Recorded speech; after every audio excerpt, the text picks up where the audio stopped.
Chavo Rey, escena 4. Un paso detrás de otro.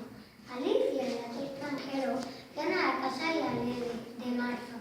Había una mesa preparada al pie de un árbol, delante de la casa. Y la liebre y el sombrerero tomaban un té.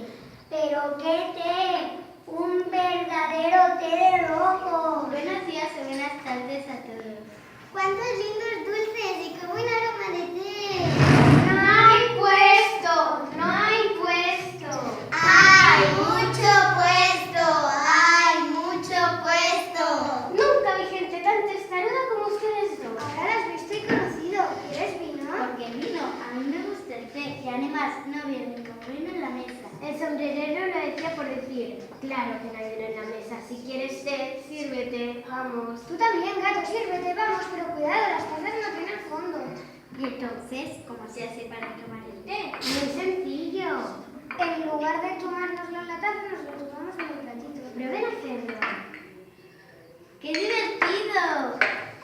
¡Delicioso! Para mí está perfecto. Yo siempre lo tomo en un platito. ¿Puedo servirme otra taza? Es decir, otro platito. Claro que puedes, pero no demasiado, porque de otras maneras no va a quedar para el lirón. Pero si el lirón está dormido. Claro, ahora duerme, pero cuando se despierte, tomará todo el té que encuentre.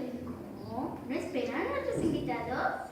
No, ningún invitado. Esta mesa la preparamos para nosotros tres. Para mí, que soy la dueña de la casa, para el sombrerero, que es un vecino, y para el lirón, que siempre nos hace buena compañía. ¿Cómo puede hacerles compañía si siempre está dormido? Ahora duerme, pero cuando se despierta me hará solamente. Nos contará sus viajes, nos contará sus adivinanzas y sus pendientes que nunca le dejan dormir. ¡Ay, qué lindo! Ojalá se despierte pronto. Me gustan tanto las adivinanzas. Mientras tanto, ¿puedes degustar algún pastelito? ¿Qué entiendes por degustar? Es una manera gentil de decir, pero cómeme los dulces que hay en la mesa. Claro que puedes, pero son unos dulces tan suaves y tan livianos que apenas se tocan. ¡Vuelan! Solo quien es muy hábil logra ponérselos en la boca. ¡Fantástico, fantástico! Nunca me habían echado una broma tan tonta. Es muy divertido, pero no sé qué era con hambre Y con las ganas de comer estos dulces. Pero ¿cómo hacen ustedes para comer estos dulces tan buenos? Nosotros mismos a veces lo logramos y otras no. 1, 2 y 3. ¡Ahí va! ¡Ahí va! ¡Ahí va! Me comí un dulcito. ¡Qué bueno! Yo también me comí uno. ¡Basta, basta! No va a quedar para el lirón. Pero si él duerme. Caramba, este reloj se me para siempre, pero ya deberían haber pasado las 5 y todavía no son las 6. Es hora de que el lirón se despierte y nos cuente sus adivinanzas.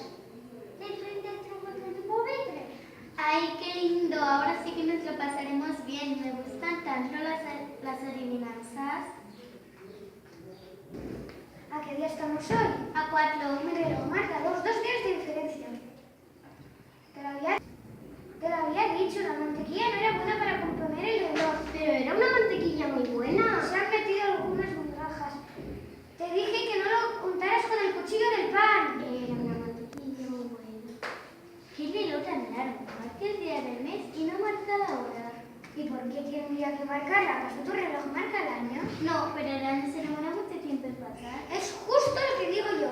No entiendo, pero paciencia. ¡Ay, qué lástima! El lirón se quedó dormido. ¡Otra vez! ¿Por qué? ¿Ya resolviste la adivinanza? Melino, ¿cuál es la solución? No tengo ni la menor idea. Ni yo menos. Me parece que ustedes dos deberían emplear mejor su tiempo en lugar de desperdiciarlo en adivinanzas sin respuesta, en tazas. ¿Y qué?